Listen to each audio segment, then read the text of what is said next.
brand nerds.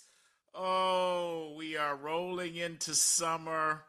And Larry, you know that the producers do not like me to timestamp any podcast because we want them to be evergreen. So what am I about to do, Larry? Of course you're going to tell the brand nerds what time of year it is. Exactly. That's what I'm going to do. Last night, brand nerds, the New York Knickerbockers, who are in the Eastern Conference Finals of the NBA, playing against the Cleveland Cavaliers. Cleveland, by the way, beat my Detroit Pistons. I won't go into that. But please don't, for your sake. I'm not. The Knickerbockers had a historic 22-point comeback in the fourth quarter. And I mentioned the Knickerbockers because a friend of our show, another sports analog, like they have Fill In Frank on PET. Fill In PTI. Frank. Yeah, PTI. Shout PTI. On our show, we have Tim Spangler, who we affectionately call Takeaway Tim. Takeaway Tim. And good people know good people. And brand nerds, our next guest is someone who comes directly from that lineage. And every single guest that Tim, Takeaway Tim, has recommended to us, we have had on the show, and they've done great. In fact, at this point, we don't even ask. Like Tim will say, are you guys okay? Do you think? We're like, Tim, if you say the person's name, they're going to be on the show. So this next person is going to be a Takeaway Tim special. But there's more stuff going on that's relevant to you brand nerds than sports analogs and Takeaway Tim. And it's this. Millennials, Gen Zs, you all change jobs more than any other generation before you. And that's fine. What I want you to take away from the guest today is this is a person that has been on the agency side, on the client side, and has done that more than once, made these different moves, agency, client. This person has done different industries, classical marketing. He's done QSRs. He's done automotive stuff. So he has not only different lenses on business in terms of agency lens and then client lens, but he also has a strata of different industries to pull from. So listen very closely to what he says, because Larry, what I believe is going to happen in this show is the brand nerds are going to learn things that they can apply anywhere. And then one of the areas, and then I'll flip it over to you to do the formal introduction, LT, is because I'm from Detroit, y'all know I love me some cars. I love some automotive. And this next guest also has deep experience in automotive. Larry, can you let the peoples know who we have in the building with us today? Oh, DC, great setup. We have Bob Kraut in the house today. Welcome, Bob. Hi, brand nerds. Yeah, we're so excited to have you. And as DC alluded to, you know, Tim has provided us great guests, and each one seems like they get even better. So no pressure, Bob, but seriously, we're really thrilled to have you in the building today. So, okay, brand nerds, for you avid consumers of Brands, Beats, and Bites, you know we love the inspiration for why one chooses a marketing career. Bob has a really good one. The early inspiration for his interest in marketing and advertising was a fourth grade school trip to New York City. The class visited a Broadway orchestra that played advertising jingles of the day and was led by a cool agency executive. He was hooked from that day on, eventually becoming a super successful CMO. Let's walk you through Bob's path to becoming a CMO. For college, I'm sorry, Larry, can I just ask a quick question here? Yeah, sure. So he goes to New York, Bob goes to New York, it's Broadway, he sees a super cool ad executive, so now he's inspired to get in, and he's in the fourth grade. Do you think he had 3 martinis at lunch when he was do you think he did that? Hey, it was the Mad Men days probably, right? When you were a little guy, right, Bob? Yeah, right. I don't know. It might have been the ether in the air, D. Might I have don't been. know. Might have been. All right. So, okay. So for college, Bob gets into and graduates from a great 5-year program at SUNY Buffalo, where he earns his undergrad degree and an MBA in marketing. He begins his career at Stellar Agency Foot Cone Building in their Chicago hub, starting as a project director, and spends 11 successful years at the agency with primary focus on the Pizza Hut account, and his last position there is VP account director. He then grabs a great opportunity joining Taman Euro RSCG as partner and management supervisor, mostly working on the P&G account. This agency work is truly foundational for Bob in building his career, and that's what DC was alluding to in his setup. Okay, brand nerds, we talk about major pivots in one's career. Here is Bob's. He is offered a huge opportunity to come over to the client side, where he joins General Motors as Director of Advertising and Sales Promotion for Pontiac and GMC. In this position, Bob is responsible for $440 million Pontiac GMC brand marketing budget. Highlights include executing the highly visible "You get a car, you get a car" Oprah Winfrey free giveaway of the Pontiac G6. He also leads the development and execution for GMC's long-running professional-grade positioning, driving 10 years of sales growth. Yes, you heard me, 10 years.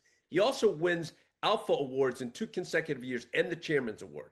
After this success, while still at GM, he then becomes the brand manager for Pontiac, where he oversees the $3 billion business for the Pontiac brand and all sub-brands, leading all Pontiac marketing, strategy, planning, product development, and managing the entire Pontiac racing program in NASCAR, NHRA, and more. The company also sends Bob to Harvard, where he earns a graduate degree in advanced management. All right. With all of this success continued at GM, Bob then earns a huge promotion, becoming the director of GM brand and advertising operations, managing $600 million in agency compensation for GM's 22 agencies at the time. And he chairs the successful transition to a new agency compensation system. In this position, highlights include 1, improving company's image asset system; 2, redeploying technologies to create more effective advertising more efficiently; 3, developing and implementing head and heart strategy to reverse negative perceptions of company via highly effective then and now campaign; and 4, according to third-party CNW research, he and the team boost likability, attitude shift, and improve consideration among younger as well as older buyers. All right. So after all this success at GM, Bob then gets tapped on the shoulder to come back to something very familiar, albeit this time in a much different role. He joins Pizza Hut Corporate as their VP of Marketing Communications, the same business he worked on back in his foot cone days. All right. In this role for the next 3 years, he manages a $200 million marketing budget. Highlights include, number 1, successfully developing and implementing America's favorite pizza positioning and subsequent campaign, resulting in positive same-store sales growth. That's the key metric in anything QSR, brand nerds. Reversing a 6-year downward trend along with 7% sales growth. Number 2, leading company rebranding strategy, moving from pizza company to whole meal replacement company, including addition of pasta and wings and enhancement of core pizza quality. Number 3, launching award-winning pizzahut.com ordering website, tripling revenue in just 18 months. And number 4, creating the first ever iPhone pizza ordering application featured in Apple's TV ads. All right. As Bob continues to string more and more successes, others take notice, and he is now recruited to join Arby's as their SVP of brand marketing and advertising. Before Bob joins Arby's, they had 4 straight years of declines. A D, no surprise, as Bob seems to do at every stop, he and his team turned the ship around and produced 10 straight quarters of same-store sales growth through many new strategies and tactics, such as, number 1, successfully introducing We Have the Meats campaign, which I believe they're still running, which is awesome. Yes, they right? are. Number 2, price value repositioning of core menu, including $1 value menu. And number 3, revamping entire menu pipeline and testing process. Now Papa John's comes calling, and Bob joins them as their CMO, where he is responsible for marketing and business development of the Papa John's brand in 38 countries with more than 4,700 locations. Guess what, D? No surprise. Bob and his team really make things happen, doubling sales growth, including 23 straight months of sales growth. Highlights include number one, signing Papa John's NFL sponsorship with a campaign starring Super Bowl winning QB Peyton Manning. Number two, spearheading brand renaissance, elevating the quality of the advertising execution. And number three, reforming the new product development and calendar planning process, integrating analytics and leading to winning product intros such as Philly cheesesteak pizza, garlic knots, and double chocolate brownies. He then joins fast casual seafood chain Captain D's as EVP CMO. Of course, with Bob in place, he reorganizes his team, introduces improved new product development process, and leads a rapid brand transformation, resulting in sales rebound, improved marketing effectiveness and capability, catapulting Captain D's into becoming the nation's #1 fast casual seafood restaurant. Currently, Bob serves on several boards, including Evergreen Trading, EDO, YEXT, Tiff's Treats cookie delivery chain. He is a featured instructor at SMU Cox School Business Leadership Center. He serves as co-chair of United Way of Metropolitan Dallas's Social Innovation Accelerator, and he also proudly serves as president of the Harvard Business School Club of Dallas. Welcome to Brands, Beats, and Bites, Bob Kraut. Well, thank you for that introduction. I'm impressed with me. I guess You should be. Well, you should be. You should be, Bob. Just brand nerds, notice the career fluidity, like going client, agency side, working with classical CPGs like Procter & Gamble, QSR, automotive. The consistent thing, Bob, which Larry has gone over in his eloquent introduction of you, is growth. Yep. That's the consistent thing. It's growth. So brand nerds, when you're growing, you have lots of opportunities, and many people come knocking to find out how you can grow. Now, we are moving to get comfy. Normally, Bob, I have one. In this case, I have two. One, I'm just going to lament, and I don't need you to get into it unless you want to. And then I'm going to get to the actual get comfy question. But allow me to lament as a Detroiter. Brand nerds, when I was a youngster, I was really into cars. I still am into cars. But only occasionally would a few cars rise above all in the pantheon of cars that I happen to really like. And typically, the cars that rose above had some story connected to them. And one of those such cars was a Pontiac Trans Am. Yeah. Oh, I love this car. I just love this car. There were two reasons why I loved this car. First, Smokey and the Bandit. Smokey and the Bandit. Yep. I mean, that car was so cool. And then for those who may or may not know, because it was not necessarily branded as such, and it was a different model. Smokey and the Bandit had the 4 lights. You know this, Bob. Then there was Knight Rider. Okay, then there was Knight Rider.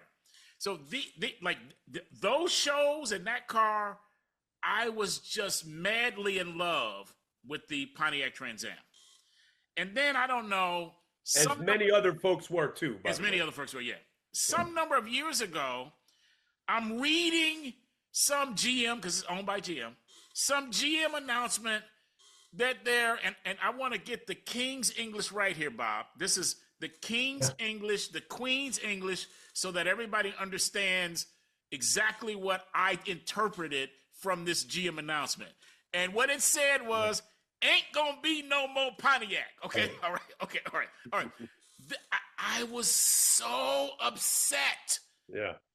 Bob, Larry, I was like, how can the brand associated with the Pontiac Trans Am ever go away? Even if they only make, if they only make that one car, how can it go away? So I have a problem as a Detroiter with the Pontiac brand going away. And to my knowledge, having not returned, I just wanted to be on my soapbox. Bob, do you have anything to say about this before I get to my real get comfy question? Well, I was really disheartened that the Sure you brand was discontinued along with Oldsmobile and Saturn. GM was in a bankruptcy situation, so they didn't make choices, and they Chevrolet is the big brand as to Ford and Toyota. Yeah. Cadillac's the luxury brand, and they kept a truck brand GMC, which I worked on and actually launched the Denali on. And then they kept Buick because they were selling a lot of those in China, and the Okay. Chinese. That's a magical brand because the last emperor owned a 1911 Buick, so they kept that brand. So Interesting. then I they have always super wondered. brands. Thank you for I always wondered why. Because to me, to DC's point, I always thought Pontiac was a better brand than Buick because Yeah.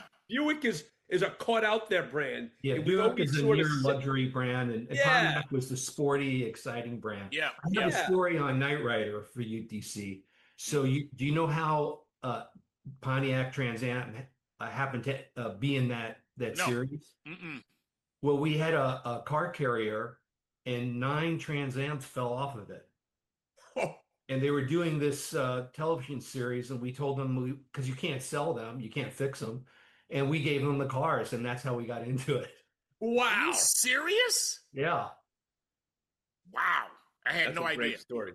Yeah, And by that's the way, awesome. that's how we penetrated Hollywood in a lot of movies. I worked on Transformers. We supply cars to the movie studios and we let them do what they want with it. And Wow, now I think the brands have to pay fees, but we were just a reliable partner to them by supplying cars. That's a very interesting. One comment about Riviera, then I'm gonna get to my question. So yeah. I mean, excuse me, not a Buick. All right, so brand nerds, if you go back and look at some of the classic sub brands within the Uber brand, and this is Buick is a sub brand of GM, but then the model that I loved in Buick was a I know what you're Riviera. going to say. Yeah, Go yeah, ahead. was a Riviera. yeah. So sweet, so beautiful, and also fast. So that it had this Yeah. positioning where it had both luxury and speed. Mhm. It had both of them, and then they started doing funky stuff with, Yeah. with the Riviera, and I said, okay, okay. Yeah. But let me get to my real question. Would Well, you? No, don't go ahead. We're gonna say something about before I go to the. no, go All right, ahead. all right. Good. Uh, Larry mentioned that you were involved in the Oprah Winfrey holiday. You get a car. You get a car. You get a car. And we were recently at Georgia Tech. Shout Tim Halloran, another Tim Halloran, professor over there at the is it the Schiller School? Yes, Yep, The Scheller School of Scheller Business. Scheller School of Business. Sorry. So we met Bob with their grad class and with their undergrad class, and they each of the students did a one pager after listening to an episode of Brands Beats and Bites. So we were just over there, and one of the things that they gave us feedback on is when something comes up that's interesting, really dig into it so that we as students can understand what happened sort of behind the curtain, backstage, if you will.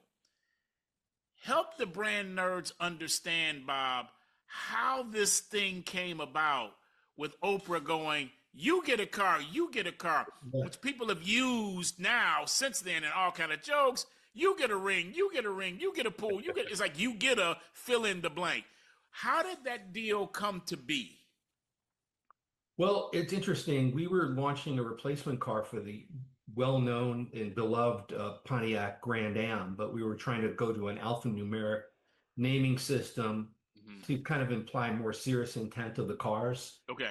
And Like a BMW Mercedes, right? yeah, and so the idea is at the time you get I had like $30 million to launch this, and I am I guess like I said, my claim to fame in my career is breaking the internet before there was an internet by doing these kinds of stunts and events. So we wanted to take money that we may have put into television and print advertising and do something different. We happen to have an agency called Vigilante Marketing in Mm. Chicago, Hmm. and a gentleman named Larry Woodard. was the president, and he really came to us with this idea, and he had an acquaintance or a friend at Harpo Studios. And then we were talking about it, like what kind of proposition can we bring to them? Well, Oprah, at the end of the shows or holiday season, etc., she gives out one of her favorite things, and that could be a cushy robe or a box of chocolate or a book that she loves. And we said, well, how about if we blow people's minds and give them a car, a Wow. Pontiac G6? Mm-hmm. So they liked the idea, and uh, there's a well regarded documentary on this whole thing. It was listed as one of the top five marketing ideas of the last 50 years. Oh, wow. But you're sitting in the audience, and Oprah's talking about this car, and everybody is looking under their seats because that's usually where they discover what they're getting. And they had keys to a new Pontiac G6, and spent about $5 million on that. Probably got $45 million in earned media as a result of that. And it's a gift that keeps on giving. And I'll tell you an interesting story, and this, I guess, a little bit of a blunder on me and my team's part. So when you're giving away a car, which at that time was maybe $24,000, the people that received it, their audience members, they get taxed on it. Oh, yeah. Right. Oh, yeah. And typically what you do in sweepstakes and things like this, you gross up the amount. So you give them more because they're going to have a tax consequence. So Yep. So these were people that didn't, $24,000. They didn't have the money to pay the tax bill. Yeah. So she came back to us and, let's say, insisted upon it. And then I had to go back to GM to come up with $1 million to pay the taxes. So and that was like, what do they call that in China? They have the same character for opportunity and risk. Well, that was the risk part of this opportunity, because you don't fool around with money like that at General Motors. So no. at the end of the day, it worked out. It was a great thing. It's memorable, and is looked upon as one of the more interesting and clever marketing stunts of that era. It's a great story, and it is a great, you say marketing stunt, but here we are talking about it many years later. And brand nerds, if you were around then, everyone knew about this. It was it took over the culture from when it happened. Like, what? The people who were at Oprah got a free car? What kind of car was it? And went right into that, right?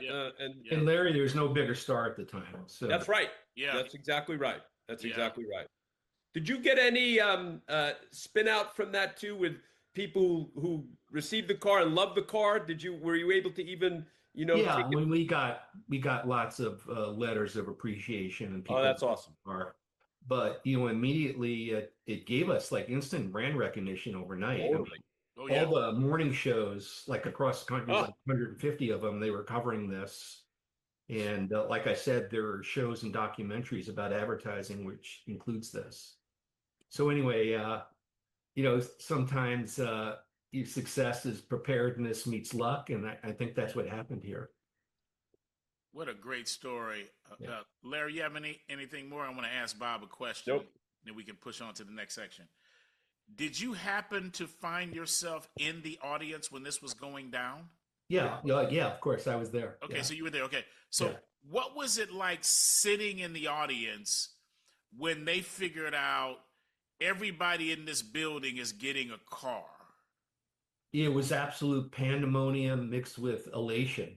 That's the way I describe it. They were so excited and thrilled, and a lot of people needed a car. So, Pontiac GM was there for people, and the talk value for them and their networks of people that they know, and in the industry, in the automotive industry, and then also this hits households, right? This is the thing that makes it all the way to your dinner table. So, and I'm going to talk about this. Back then, when we were doing these ideas, we were always thinking about what will people remember 10 years from now. And I have Ah, a good. couple of those under the belt that are still being talked about. And this was probably the premier one. That's so We good, were Bob. always trying to do things that were great, that would be remembered. So good. So good. Larry, anything more before we go to the next section? No, I love this. All good. Okay. All right, Bob. We are headed to 5 questions. Right. Larry and I will each ask questions back and forth until we arrive at 5. I have the honor of beginning. Take yourself back, as far back as you'd like. There was some brand that you loved, like I love Pontiac and Trans Ams, or some brand experience that you had, and it moved your heart. You were elated to be engaged with this brand, enthralled, a bit like a first love. What was this brand or brand experience for you? Well, I think it was it was cars. I was a car nut when I was a kid, and I ended up working in the industry and then collected cars. So, but mine was a Pontiac brand. That's why it was so fulfilling for me to Wow. live out a childhood dream. There's the first the what is acknowledged as the first muscle car of the era was the Pontiac GTO, Oh, yeah. Right. and that is uh, defined the era. And then many other the Detroit manufacturers came out with muscle cars, basically taking a sedate car, which at the time was the Pontiac Tempest, and putting a big engine in there with cool tires and very sporty trim and so on. So that was my first experience in doing that. And again, by 100 feet away, I could tell you what year a different Ah, GPO was. okay. So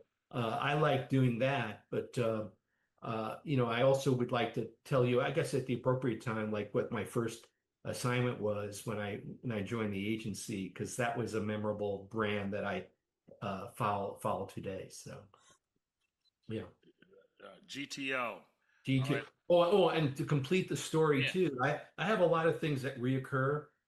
GM actually brought back the GTO in 2004, and what we did is we positioned it as a modern day muscle car, and so it wasn't a retro car like Mustang was doing, Yeah. but they Yeah. appointed me the brand manager of that, and we imported a car that was a cool rear-wheel drive, big block engine from Australia, and I was able to lead that, and I was very flattered to do that because the man that selected me to do that was Bob Lutz, who's a legendary figure in the automotive business, Oh yeah. and probably the person that really made a big influence on my life and the way I see things and conducted myself as a marketer. Mm. Larry, any thoughts on Pontiac and GTOs? I just love that Bob was able to have that as a favorite growing up, and then somehow manifested it to to work on that brand. D, I'm reminded in for myself as my identity and everything. The brand nerds know this was as a hooper and basketball player, and then for me to then launch Powerade, I don't know. There was some manifestation. There was before it even Right. Oh, existed. yeah. There's something in D you would Sprite like that's something you always said, man, Yeah. like right, like so there's something really interesting about that for us marketers who can then work on a brand that is near and dear to you. It there's a passion level that emanates from that is sort of irreplaceable. I view it as having a blessed life that Yes. I could again go to this um, concert of advertising jingles, and that ended up being my career, so to Oh, speak. And then loving the GTO when I was a kid, and actually running the brand later. Seeing me, working as a low level account executive on the Pizza Hut brand, and then running marketing for them. So again, I see it's like I've been lucky and I've been blessed in all the things that I've been able to do and the people that I've encountered along the way. It's just it's been a great experience for me in my career and personal relationships I've built. I got a couple things. You're right, Larry. When um, brand nerds, when you find a way in your career, if you are blessed enough to take something that is inside of you that it ignites your soul, and you can merge that with some career thing that pays you, this is where things happen that you simply cannot predict. Yep. Like no wonder uh, Pontiac was doing the things that they were doing. I know Right. you worked on more brands than just Pontiac, Yeah. Bob. It's because of going back to your Ute, Yeah. and your love of the GTO. A little nerding for a moment, automotive nerding, and then we'll move on to the next question. Yeah. So you heard brand nerds Bob mention a big block. So for you brand nerds that are not automotive people, that simply means the block of the motor is larger. So there were small blocks and big blocks. And back in the day with the GTO, the original, which I think was in 64, 65-ish. That's correct, DC. Yeah, 60, yeah, 64, 65 was a 389. Mhm. But in Detroit, we don't stop at just 389. This thing got up by the early 70s. Now we're talking 455, 455 high output, like Right. all of these different things. And then you're talking about the positive traction in the rear end, so it can like do quarter-mile speed. So this is Right. really a big deal. But in bringing the GTO back, I don't know if I remember this correctly or not. You certainly will know this, Bob. But I seem to remember something going on with 50 Cent. Like, am I remembering this right? Pontiac with the entertainer, rapper, now mogul. Well, LL Cool J did events for us, LL Cool J. Okay, my and then bad. we also worked with Ludacris later. So yeah. Oh, Ludacris. That's right. That's right. Yeah. Okay, Ludacris. All right. Thank you. All right. Cool. All right. Larry, would you like to go to the next question, brother? Bob, this is great stuff, by the way. yeah. Thank you. Great. So, question two, Bob: who has had or is having the most influence on your career? Yeah, so I made reference earlier is this gentleman, his name is Bob Lutz. He was the vice chairman of General Motors, but he also worked at all the big automotive companies. He was vice chairman at Chrysler.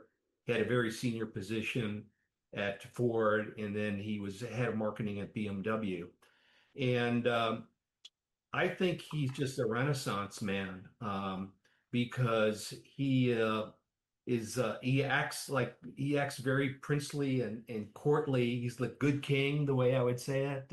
Smart and complimentary and good to people and brings out their best.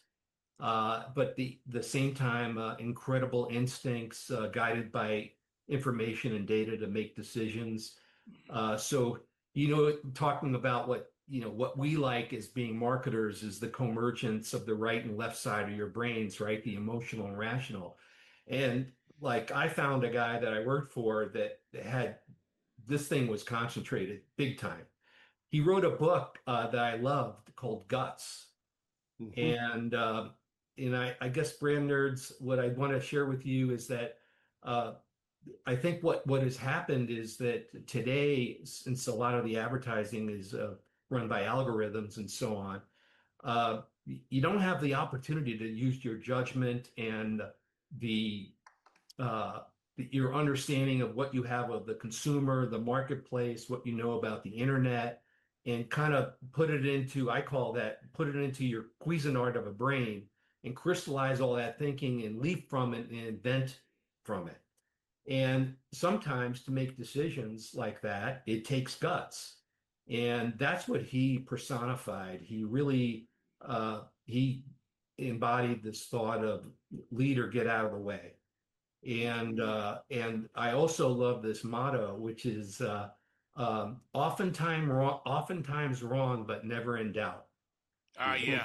And that really just, I guess it demonstrates and typifies his confidence in making decisions. And when you do make a decision, go on and don't second guess and look back and work and refine and try to understand if things could be improved, but stay with it.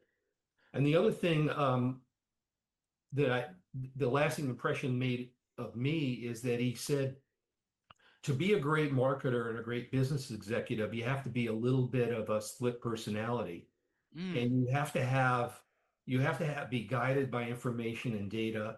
You have to have cold hard facts and be agnostic to some of the incoming noise. Mm-hmm. But you also need to have freewheeling creativity and creative ambition, and co-merge that with your rational side and your creative side, and leap out of that. I call it the leap out of the collision of all those things that are in your brain, so to speak.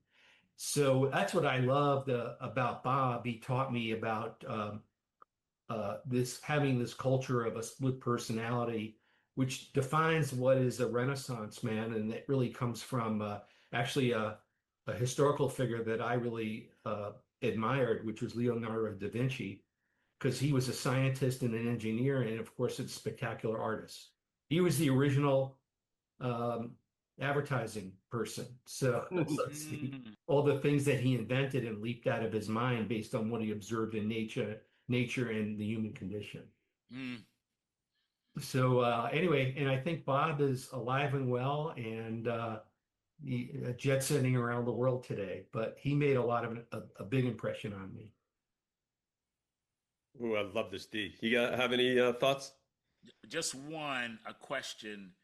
The book Guts, did you say that Bob wrote that book, or was it someone else? No, Bob Lutz wrote the book. I think he's Bob. written. Okay. Yeah. Okay. Yeah, Got it. Bob Lutz. Yeah, or Yep. Robert Lutz. Yeah. Yep. All right. Got it. Okay. That's And the only thing I had. he was frequently, when they ask about advertising and marketing and automotive, frequently he's guests on major news programs and so on. So he's fun to Mm. watch. Yeah, I love this, and I just looked it up. Bob Lutz is alive and well with us, and also, Branders, you need to know uh, that uh, our Bob here, Bob Kraut, painted a great picture of Bob Lutz and what he's about.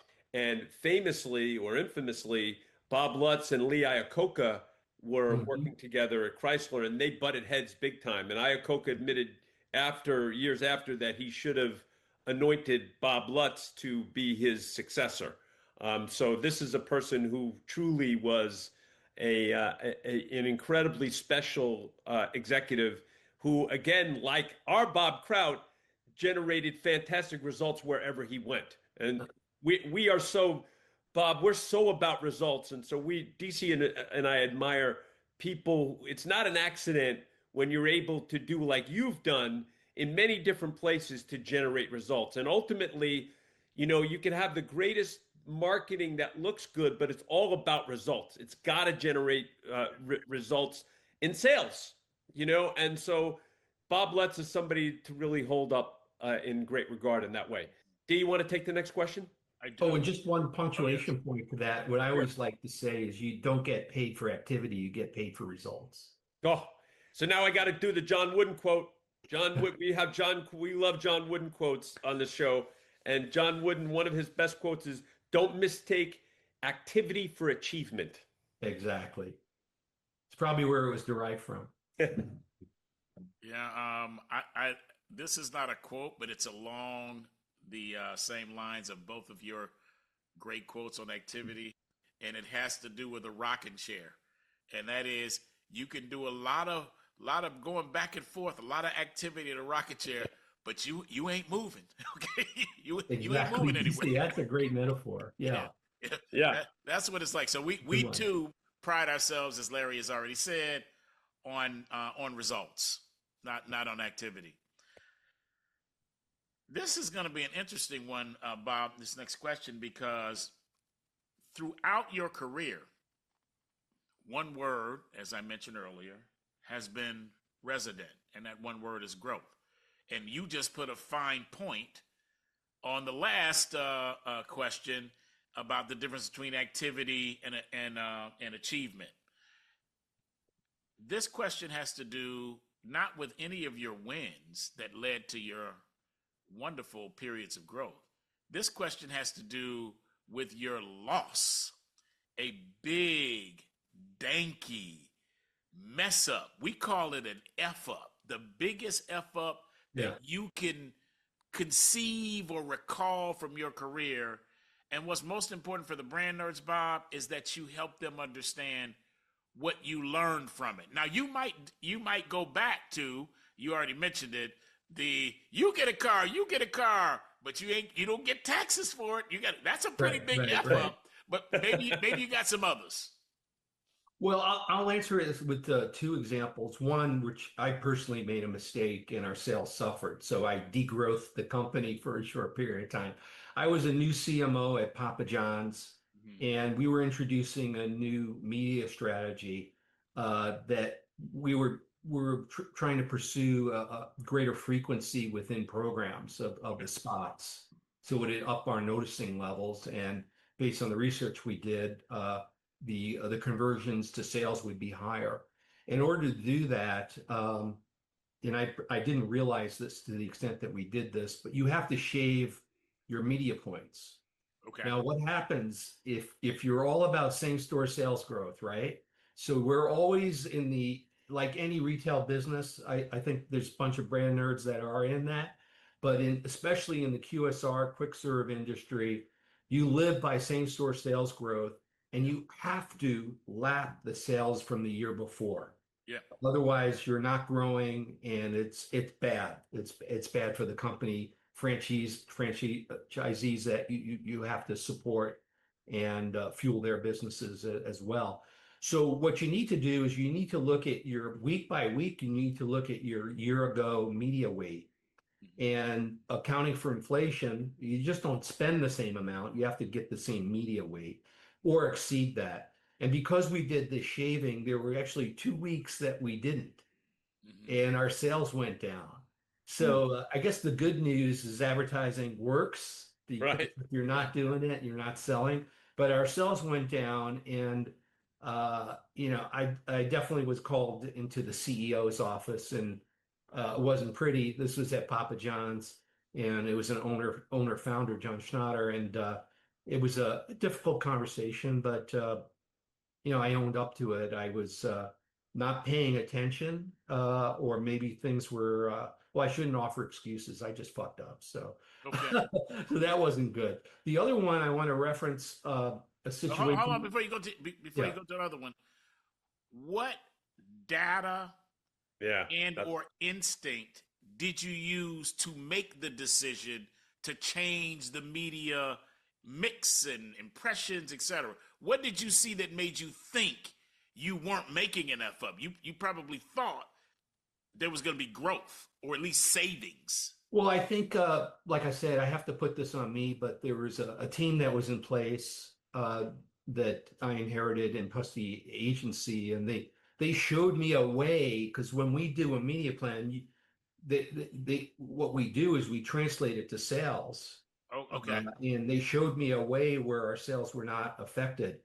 Okay. And when you're new, I mean, there's two kind of managers. I kind of try, there's the CEO, CMO that's actually hired to get a new staff.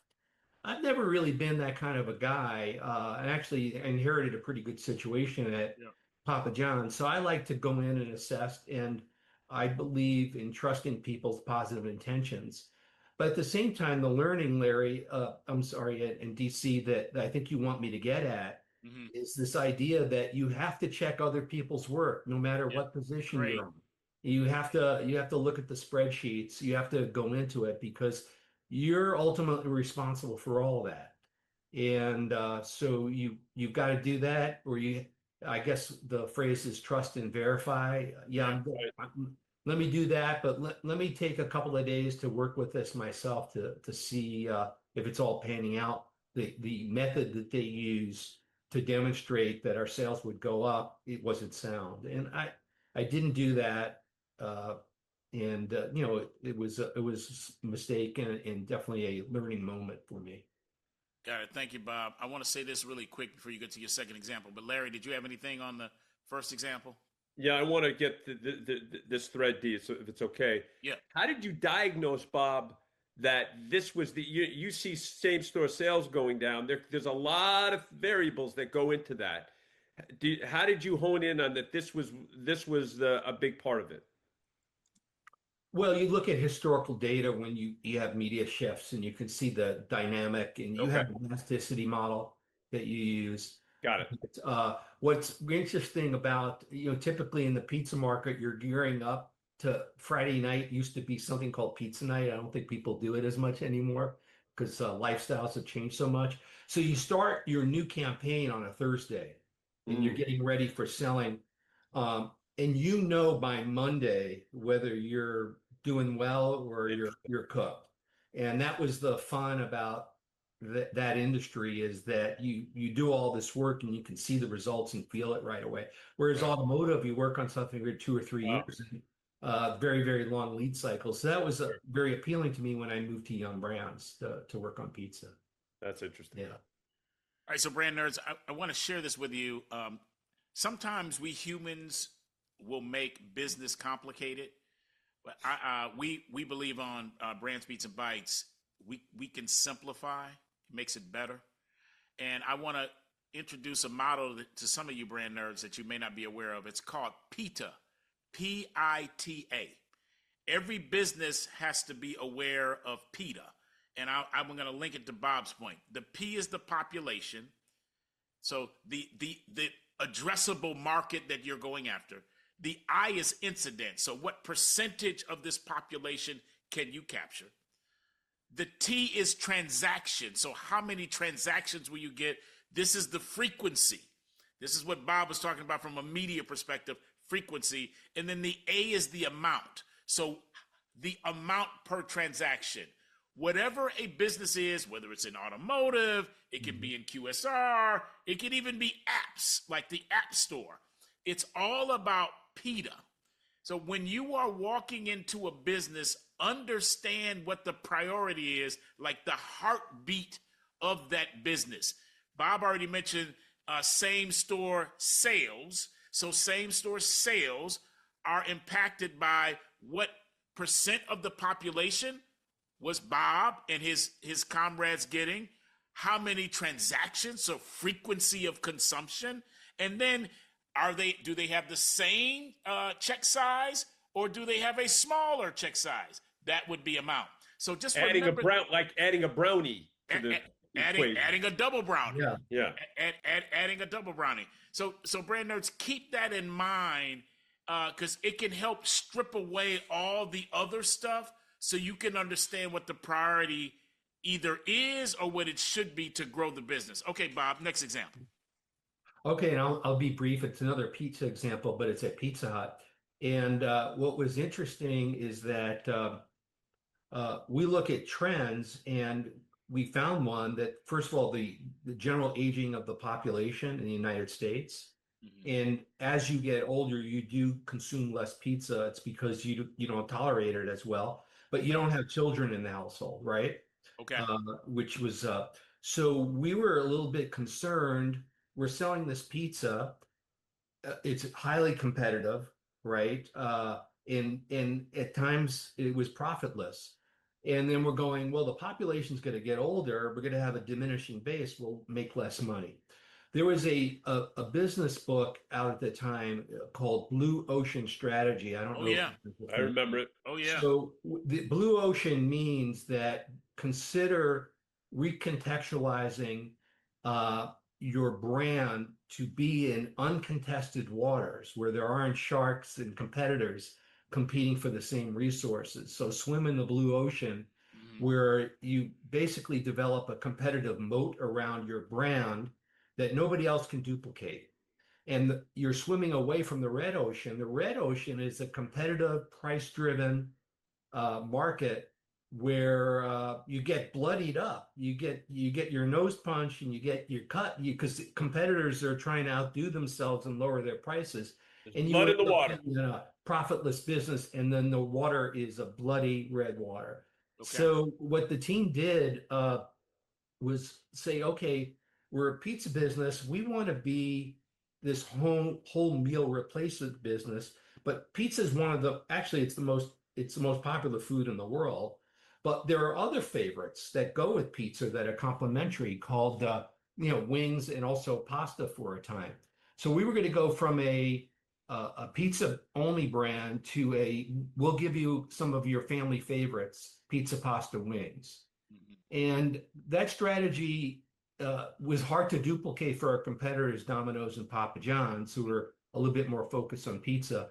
But what it is, it was a strategy that was more expensive to implement because you actually have to open up stores, or your stores need to have, in our case, Wing Street, they need to have fryers in them, equipment. You have to train people differently. So, and then you've got three things that you have to promote. So your advertising becomes a little bit more fractionalized. So, but we embarked upon that because if you think about the Blue Ocean strategy, it's a brilliant execution of that. But a couple of things happened. We had a financial crisis and we had COVID. And in those cases where people economized, they turned to pizza because you could feed people for $2 or $3 a person. Oh yeah. So the whole idea of the reduction in pizza consumption really never happened. So at the time we were suffering because we had this albatross we had to promote, which were these three things. And it's easier to communicate one thing versus three. And you had competitors like Papa John's, which I actually went on to lead, that were just pizza only and delivery only, right? No restaurants, etc. So Right. that strategy didn't work out as expected. It was difficult to implement, great on paper, but the implementation, the execution of it maybe wasn't thought through. There's a book by Larry Bossidy, who was the former #2 at General Electric. And this is an instance where you haven't thought about the execution of your strategy. He claims that his book is Strategy is Execution. So you might have a great strategy on a PowerPoint, but if you can't execute in the stores, then don't do it. Yeah. And it was an instance where it was difficult to execute. And I would say, since successfully corrected in the path that the Pizza Hut is on now. So anyway, that's another one. And so I think what I learned from that is you got to look at your strategy, but you got to look at what's real in the store. What do the employees have to do? And if it's difficult to implement, if they don't remember, if it's too complicated, then you're not going to be successful. DC, I'm heartened by the story you've told many times of a certain someone at Coca-Cola saying, that's a beautiful, it's great thought, great thinking, but what are the unintended consequences? What are the Chris Lowe? Right. What are the intended consequences of your brilliant idea? That's a great example of that. What's the unintended consequences? Yes, shout out Chris Lowe. All right, should we go to the next question? Let's do it. All right, so Bob, regarding technology and marketing, you've seen a whole lot. Can you tell us where you think marketers should lean in or best leverage tech? Or you can tell us areas that you think they should be leery or simply avoid. Well, great question. I'm going to use an experience that I have and then translate it into today. Right. But in the early days of Web 1.0 and 2.0, and I would say I was at General Motors when that all started. We were tasked to create our websites for our brands. Cars and trucks is a very image-oriented category. Oh yeah. So we embarked upon creating a beautiful website. And at the time, think about it, the hardware was not up to speed with what the software could do. Right. So the best site that you could have put up was maybe one that was majority of it was text or bulletin board style peppered in with some images. But if you're the director of advertising and sales promotion and you're in the image business and you want to glamorize and make your brand aspirational, that's not a good answer. You have to have a good looking website. So myself and all my counterparts at Chevrolet and Buick and Cadillac, we did these beautiful websites that basically alienated customers because it took so long to load the visual images. So, Ah, so DC, that goes to your unintended yeah, consequences. yeah, yeah. So, I'm in a meeting and being lying, that looks great. We're going to sell a bunch of cars. It looks so great. You're able to animate it and deliver videos, but the loading factor was significant, and the customer it didn't like I said, you have to make it real in the restaurant. You have to make it real in the customer's household. So Mhm. that was it. But we were we were spending money on digital, and you really have to think about this little case history today about what you're doing in and around AI. But we really didn't know what we were doing. You couldn't measure it. And there are, if you grew up in the TV and the print area, there's lots of different ways that you were measuring that kind of stuff. But we couldn't measure it. And then publishing sites used to advertise, do lifts of your 30-second commercials. You put them on publishing sites, news sites, etc. Or you do display advertising. They had no way of giving the measurement. Even in the early days of Facebook, uh, they had no answers in terms of what they were Right. doing, and they were trying to monetize. In fact, it was funny. We're at this big corporation. We couldn't even get a meeting there. So Oh, wow. now times have changed, and they're pretty sophisticated and successful. So the idea is to know when there's a bright, shiny object out there and you're unnecessarily chasing it. And what we had to do is, I was honest with the guys, this is new. We are gaining experience with this. Mm, We don't know what we're dealing. We're feeling our way through it. However, when it does come and the infrastructure catches up and the power of computing catches up, we're going to be in a position to have a first mover advantage because we have experience with this new platform and this new medium. So as for AI, I think you have actually so many more different options as a marketer. There are so many companies marketing various different tools, and you're in it's okay. You're in the era of fast failure, right? And then correct on the fly. Right. So I think you can experiment with these AR tools, knowing that you're in a little bit more forgiving environment. You get to try something, it doesn't work, you move on from it. But just don't get into the trap that everyone's doing it. And I will, and try to pick a couple of things that work and repeat it and try to grow it and get additional capability and expertise so you can action it better with your consumer.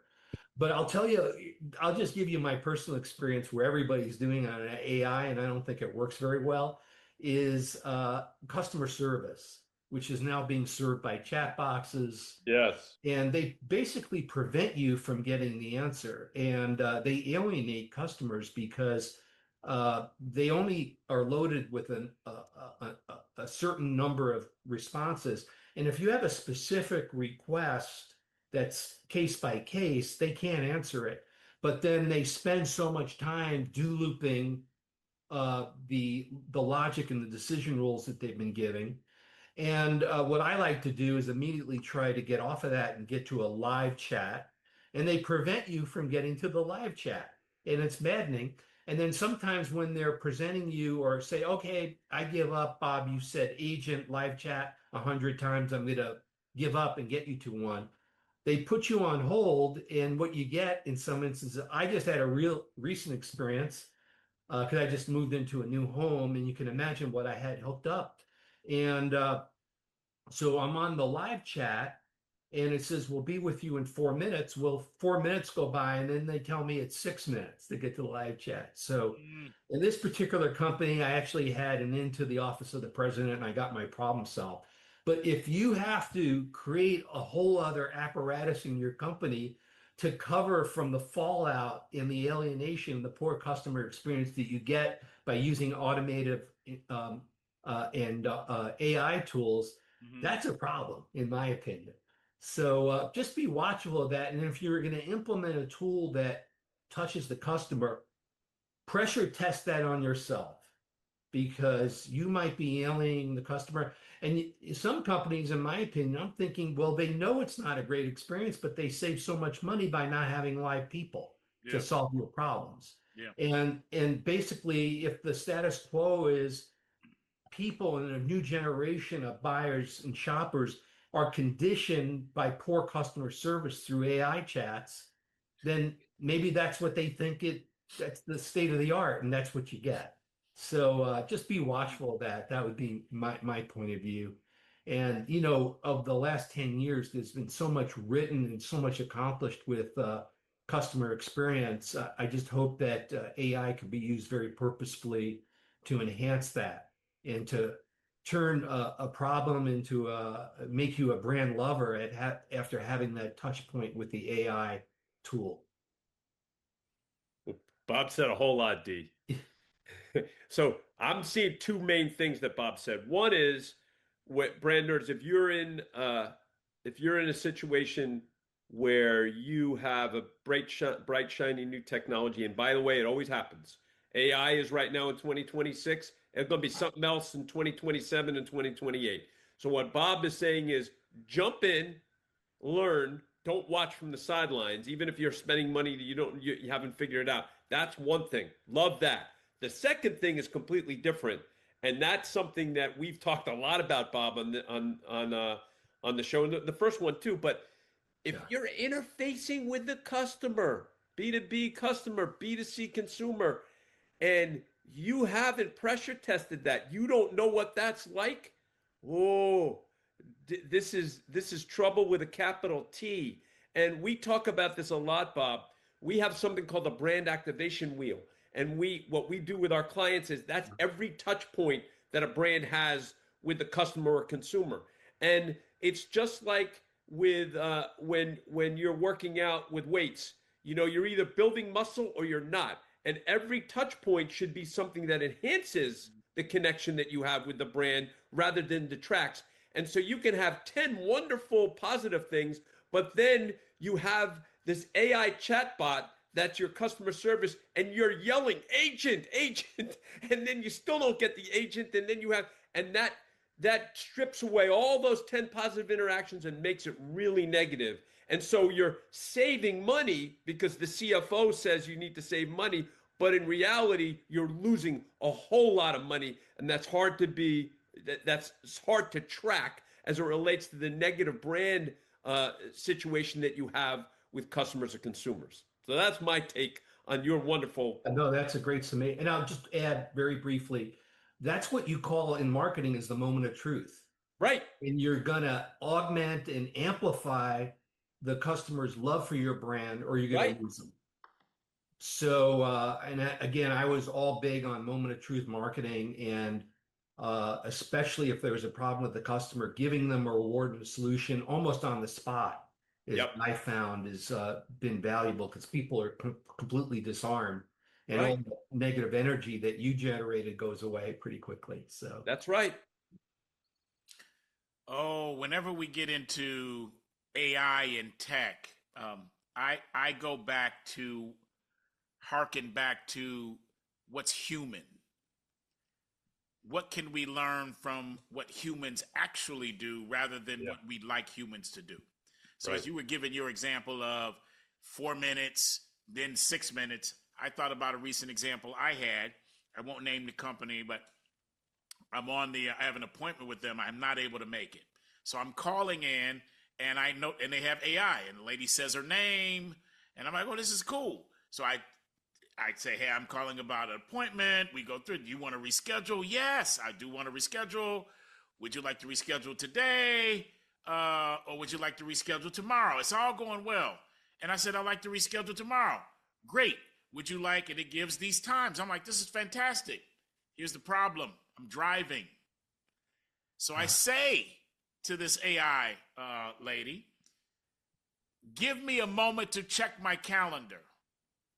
This is a reasonable thing to say. I'm driving. Yes. Yep. I can't pick the time now.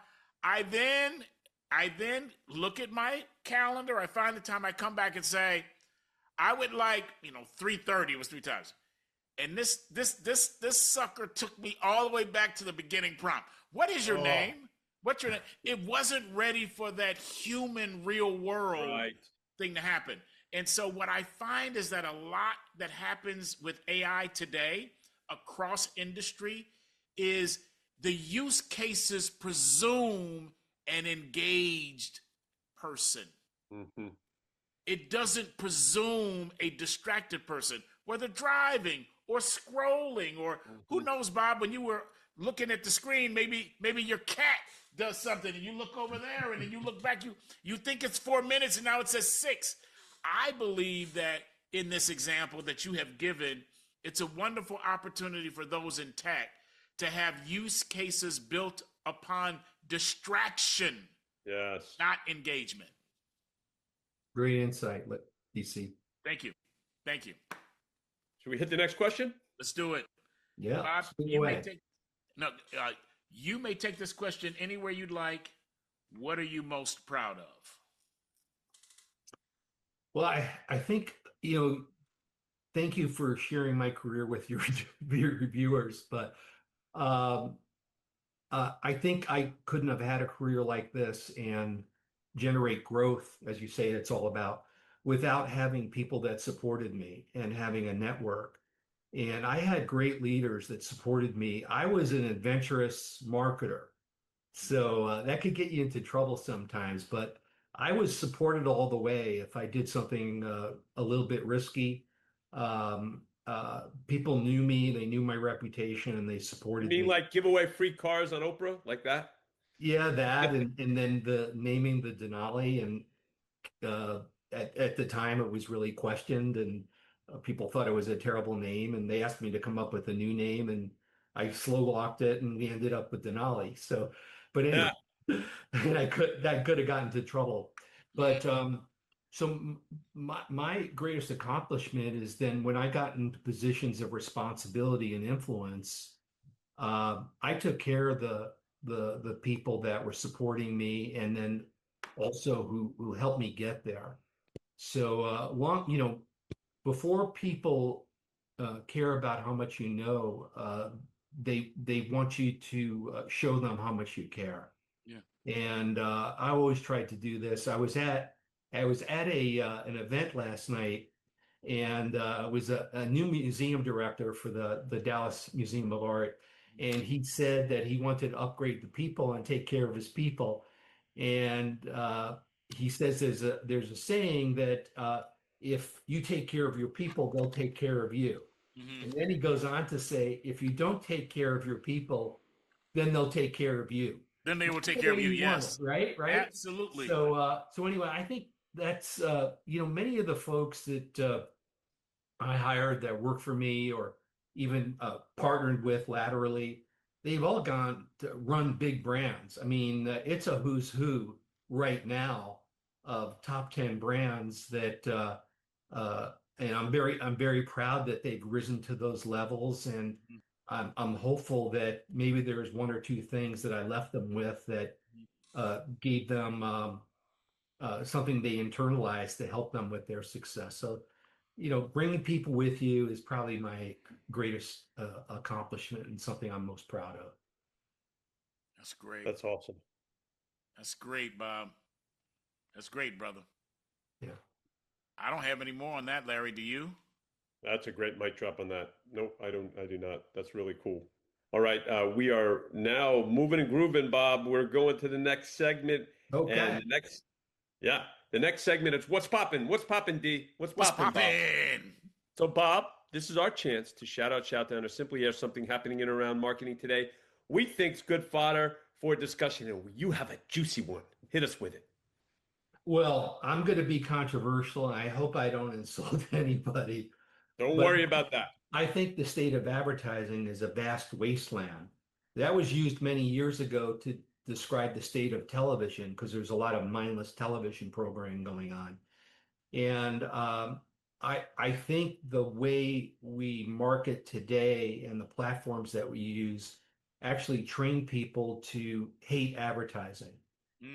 Think about it. If you're going on YouTube, I'm trying to look at a piece of service content, and what's the thing? I'm eager to get to that content, but the first thing that's on my mind is to skip the ad in 5 seconds. Yeah.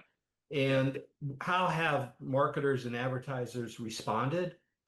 Well, they've responded by shooting the name of the brand within the 2 seconds, first 2 seconds, doing Sure. something so innovative and jaw-dropping that you have to continue past the 5 second mark to wanna know how this is going to turn out. But it's not storytelling; it's shock. It's like I say, the breaking the internet. A lot of what's going on now is shock or of uh, personal interest. It's feuds. It's all that kind of stuff. So the nature of those ads, I don't think they're healthy. I think the most important thing if you want to sell ads is to make an emotional connection to a consumer. Yeah. Great storytelling never goes out of style, Hmm. and you can't do it within 6 seconds. It's a what I call it's a clip narrative, but people can't process that quickly. Hmm. So rather than having ads that are created by really knowing the consumer. I mean, we used to go into people's homes and look how the products were used in their households. Hmm. And we used to do reams of research that if they buy my product, what other products do they buy? And you can develop a day in the life profile of that person so you can make more precise, more resonant messaging to that person and build a relationship. Because really the best kind of selling is one-on-one selling, right? It's being the salesman at the moment. You can't do that. You have to do it on a mass basis. And I think knowing the consumer and trying to identify insights that resonate with the consumer, that identify what I call latent demand, things that people need before they know they need it until you tell them they need it and present it in a way that is revelatory to them. And I think today a lot of the advertising and the messaging is a logarithmic. And instead of kind of looking for how did I build brand equity, what great qualities and attributes did I associate with my brand, uh, your likelihood to buy it again, those kinds of things, and you can measure an emotional connection to the brand. We're trying to look at can I plus up my attribution levels 1.4% in the next Yeah. 7 days. Yeah. So really what it's going for is behavior. And I don't think you can influence people in a long-term durable fashion by influencing behavior in the moment because Hmm. it's almost like a drug. What do you do next? If you Right. build an enduring brand, you're building a partnership and a friendship with a person. I used to buy all these Apple products for me and my kids and my household. And when my kids were younger, these products would break frequently or they lose them frequently.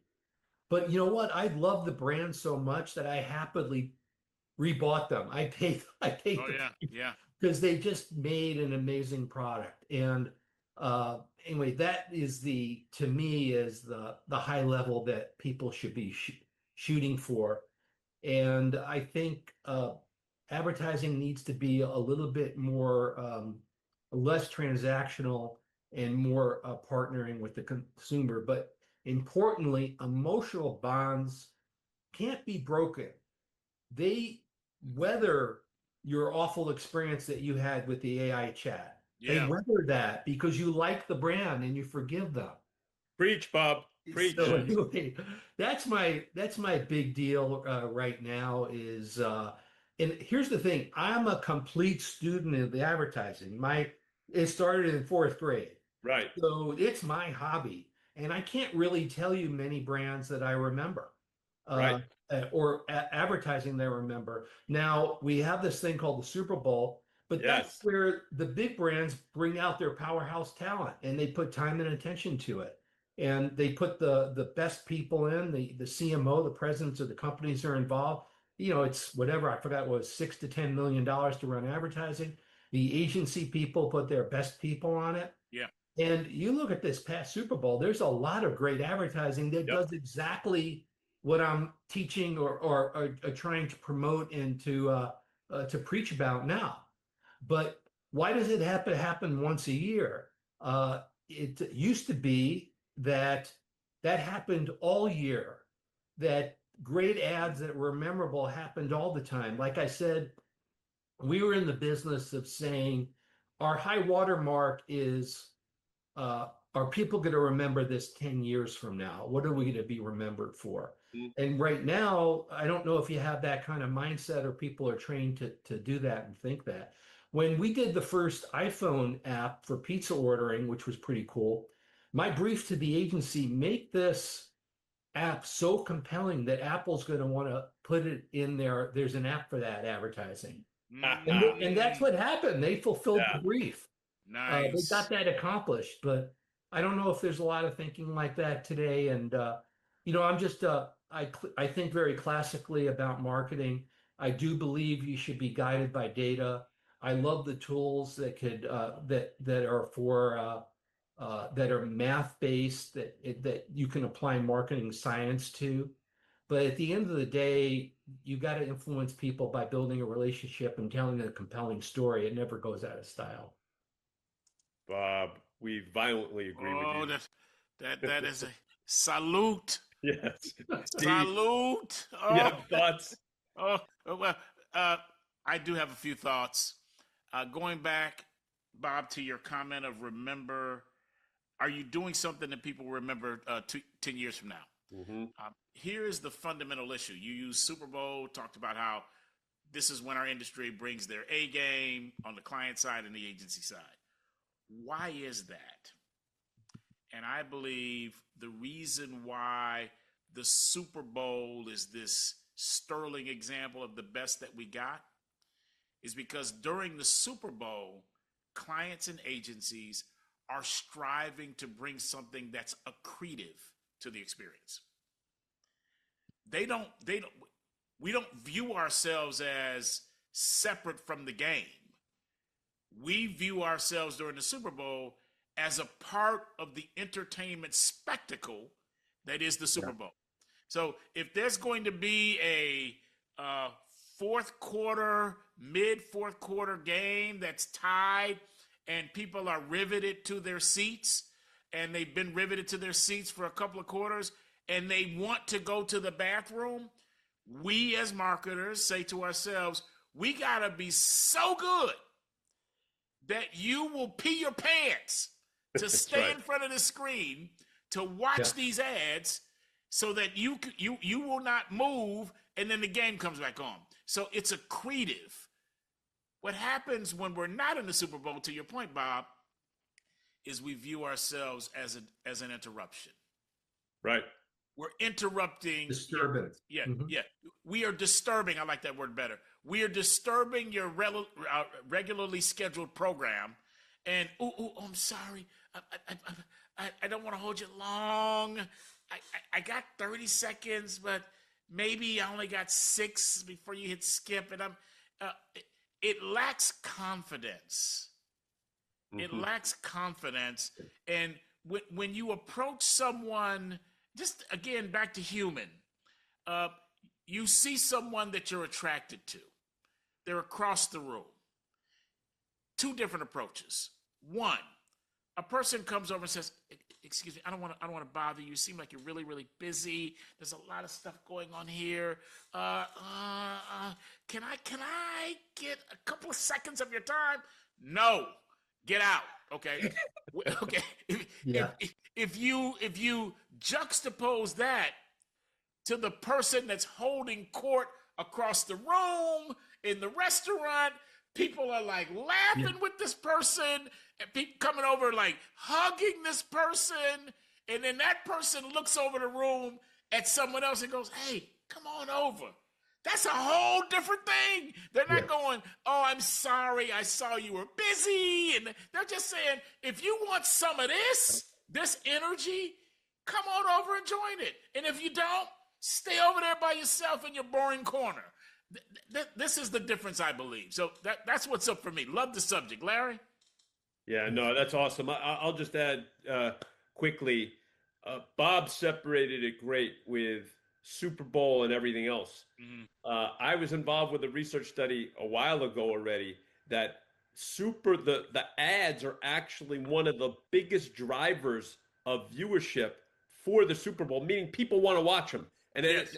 at all other times, as Bob said, they're a disturbance. But you know what? You could do two things as a marketer. Like Bob used the example, we've all been on YouTube. When you go on and your immediate reaction is, oh shit, I want to get to what I'm clicking on. Yeah. So you see it as a disturbance. You could either embrace that and try and make light of it and be funny and bring people in. That's one thing. Second thing, maybe you work with Google to say, how could we do this better where you're getting your ad time, but it's better for me? Or Yeah. three, you sit it out and you just don't do things like that where you're going to be the disturbance, right? Like you've got to be that conscious is my point as a marketer. And that's why, Bob, we always talk about the Super Bowls. While it's all that money, it's worth its weight in gold because people are leaning in to DC's point rather than seeing it as a disturbance. So that's just my ad of what you so eloquently have brought up and said in this great conversation. So thank you for that.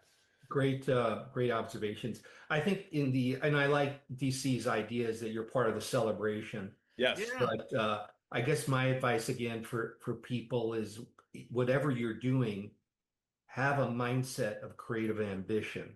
Yes. In whatever you're doing, strive for that. That's great. Love that. All right.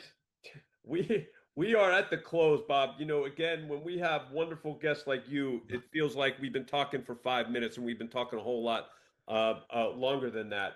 So, you know, this has been amazing. I'm going to posit my learnings. DC's going to go. And then if you have any closing thoughts about this wonderful conversation, Bob, I have a ton of learnings. I'm going to just cull it to 10. So here we go, brand nerds. Number one, think big like Bob did with the Oprah Pontiac G6 giveaway. The question you should ask yourself, as Bob said a few times, are you doing something people will remember 10 years from now? That should be the intention. That's number one. Number two, talking to you up and coming brand nerd. What is your favorite brand? And how can you manifest working on that brand and you take it to the next level? Number three, Bob Lutz, quote, oftentimes wrong, but never in doubt. The point of that is be both confident and humble to know that you don't have all the answers, right? Number four, again, Bob Lutz, split personality. And like Leonardo da Vinci, that our Bob here, Bob Kraut, so eloquently put, be guided by left brain data, but you need to have free will and creativity. And the mesh of that is you having great ambition and commingle it to drive great results, which, again, Bob Kraut has done throughout his career. Number five, the John Wooden quote, don't mistake activity for achievement. Like Bob Kraut and Bob Lutz, your work needs to generate real business results. Number six, that Bob learned, unfortunately, with his F-up. Number six, you should always be thinking, trust, and verify. Number seven, for technology, like Bob did with Web 1.0 and 2.0, you're best served to jump in and learn. You don't know what you're learning yet. You know you're early, but you can't look up from on the sidelines. You got to jump in and be in the game. Number eight, if you have tech interfacing with customers, you better make damn sure that you pressure test it yourself, you and your team, so you're not hit with all these awful things that Bob and DC and I shared, because invariably people themselves haven't gone through that because they would be so frustrated they wouldn't let that stuff go. Mm-hmm. Number nine, like Bob, all success is grounded on help from others. Show them how much you care. You take care of people that will take care or not take care of you. Oh, no, they'll take care of you both ways. Go ahead. That's exactly right. That's right. It's right, Keith. And number 10, Bob said it just like a minute ago. Have a mindset that has great creative ambition. Those are 10 awesome ones from Bob. Thank you. DC, you're up. Bob, it's no surprise to me that you're teaching now.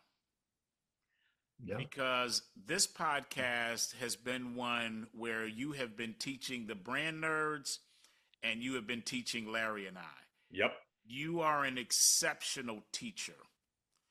And at this part of the podcast, I attempt to bring forward, in my humble opinion, what is it that this person is bringing to us on this planet that only he can bring in the way that he brings it. And if we don't get it from him, we're not going to get it. go back to a comment you made on the question of what are you most proud of? Larry's covered this, and you said, I'm an adventurous marketer, adventurous. And then you talked about having people support you in this role of being an adventurous marketing, having people support you, very important to you. And then you talked about, and you support them, and they've gone on to these fabulous careers. You mentioned a quote about people don't care what you know or think until they know that you care. And that is a quote from Maya Angelou. Maya Angelou, her mentee, so Maya Angelou had many people that she taught, but her prize mentee was Oprah Winfrey. Mm-hmm. Oprah Winfrey was Maya Angelou's prized mentee. And then that took me back to your connection with the Oprah Winfrey show, and Oprah Winfrey is a person, you get a car, you get a car, you get a car, you get a car. And I remember you mentioning, Bob, that to launch this new Pontiac G6, you had 30 million large. And then I heard you say, I think I heard this right, that you decided to trim the media budget, which, brand nerds and boys and girls, just know this, in any marketing department, most of them around the world, it's the media budget that's the biggest budget. There will be partnerships, there'll be celebrities, but typically media is going to be the largest line item in a marketing's plan's budget. I thought I heard you say, Bob, that you trimmed $5 million from a $30 million media budget or marketing budget. You had $30 million. Most of that was going to be in media. Brand nerds, that's 16.7%. And you don't take 16.7% of a marketing budget unless you got something going on that makes you believe you should do this. And what's that thing that that Bob has going on? Well, that goes back to Bob Lutz. Bob Lutz. Bob Lutz, your mentor, you answered that as the most influential of your career, and you talked about him as the good king, almost like royalty. And you also mentioned that he wrote a book, and the name of the book is Guts. Now, let me connect this back to your brand love. Your brand love, the one you mentioned that really blew your mind, was the Pontiac GTO. Pontiac. That blew your mind as a young person. You have collected cars. You then was a brand manager. You then did all of these executive things for the Pontiac. You did some other things on other brands as well in the automotive industry, but Pontiac. And I'm thinking, why Pontiac? Why Pontiac? Brand nerds who are from Michigan, you may think the word and name Pontiac comes from the city Pontiac, Michigan. And yes, there is a Pontiac, Michigan. But that's not where the name comes from. I know where you go. You know where I'm going here, okay? Absolutely. The name comes from a Native American chief. Chief Pontiac. Chief Pontiac, okay. What was Chief Pontiac known for? Okay, much smaller group of fighters against the Brits. Much larger army with the Brits. Chief Pontiac and his fighters, they were like, we're not going to submit to your bureaucratic control. And his legacy, Chief Pontiac's legacy, is courage, aggression, independence, and fighting spirit. Wow. This is Chief Pontiac here now. And guess what that aligns with? Guts. Mm-hmm. Guts.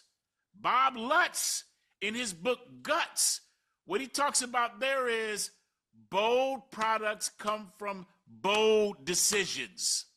Emotion and passion matter. Leaders must sometimes challenge the system directly. All of what is in Bob Lutz, the vice chair at the time of GM, was it of GM or Pontiac? It was Bob. Jim. General Motors, yeah. General Motors, Number okay. 2 guy, yeah. General was Bob Lutz. So Bob Lutz embodied Chief Pontiac. And this is why, Bob, you, I believe, loved the Pontiac brand as a kid. And this is why you've made all of these decisions across your career that resulted in growth. And that is because you have guts. So I'm going to say that what I believe you are giving to us that no one else can, a phrase that many of us have heard is guts and glory, but I don't think that's you. I think you are the penultimate example of guts and growth. I agree. Totally. That's you, brother. Thank you. Thank you. How's that sitting, Bob? It's great. This is I've really enjoyed my time, and what I enjoyed about this is that we're having an intellectual discussion about something that we're so passionate of it. Yep. And it's so part of each of us, the three of us. So I appreciate just being able to participate, and the notions that you put forward to your viewers. I'm hopeful if they can latch on to one or two of those things and help them, I would be very happy and proud. Mm-hmm. That's a mic drop. You've elevated this conversation in a big way. Really have, man. Just outstanding, Bob. Outstanding stuff. Outstanding. Thank you so much. Thank you. Yes, and brand nerds, thanks so much for listening to Brands, Beats, and Bites. The executive producers of Brands, Beats, and Bites are Jeff Shirley, Darryl, DC, Cobbin and Larry, Taman, Jake Tate, and Tom Dioro. That is he. And if you do like this podcast, please subscribe and share. And for those on Apple Podcasts, if you are so inclined, we'd love those excellent reviews. We hope you enjoyed this podcast. And we look forward to next time, where we will have more insightful and enlightened talk about